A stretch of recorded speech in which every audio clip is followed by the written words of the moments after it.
Our big day at the movies.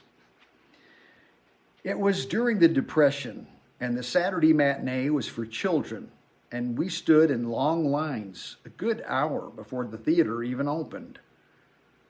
There was always a double feature, but one was an adult movie, which they featured first before we got to see our Buck Rogers space movie. The movie houses in those days were imposing and clean, with high curved ceilings and fancy columns, and the seats were big and soft, and the rugs in the aisles were red and thick, and there was always an usher or usherette with a flashlight as we sat with jawbreaker candy in our mouths and waited. The adult movie was usually pure agony, and at the time there was an endless series of films featuring Fred and Ginger. We saw movie after dreadful movie of them dancing for hours. It was really terrible, headache bad. He wore shiny black shoes and a fancy coat with long tails, the coat tails flying as he pranced and tap danced. He would leap on tables or dance along the rail of a balcony far above the street below, and he had this little fixed smile on his face. And she danced too, the blonde with curly hair. She followed him in lockstep, and now and then he would toss her in the air while she maintained a pleased and adoring expression on her face. There was always a minor plot in the movie. Little bits of trouble would arrive, and to cure everything, he would begin dancing with her. That was the answer, the solution. Sometimes they even kissed. We would all look away and groan in disgust.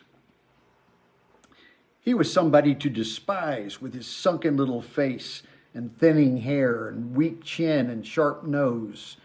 Always just dancing, dancing, dancing, like someone gone mad. I had never seen any man like that living in our neighborhood. Our fathers would have run him off.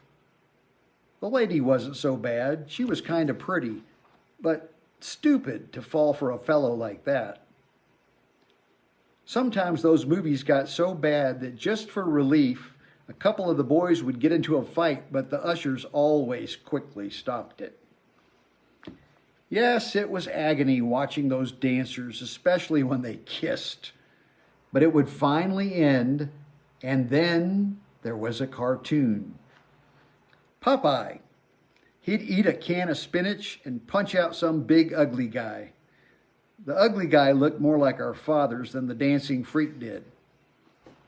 Our movie would come on then, and we'd really start to live. Space machines, space wars, the evil villain of space, and all his evil sidekick, and Buck Rogers would be captured and chained in a dungeon somewhere. But somehow, he always finally got away. Some of the space guns were terrific. They'd shoot rays and people would just vanish in a flash. The beautiful rocket ships would shoot through space, and there were tremendous battles between Buck Rogers and the villain spaceships. They were terrible, like hungry sharks, and evil looking. There was tension, fierce tension, and then some new and horrible development would suddenly take place, which Buck Rogers would somehow overcome. Buck always survived, although he really had us worried at times, like when he was chained to this metal table with a giant circular saw creeping closer and closer. There were many such narrow escapes. And then it would all be over. And we'd have to go back to our own lives, to our parents, to whatever depression dinner they had managed to prepare.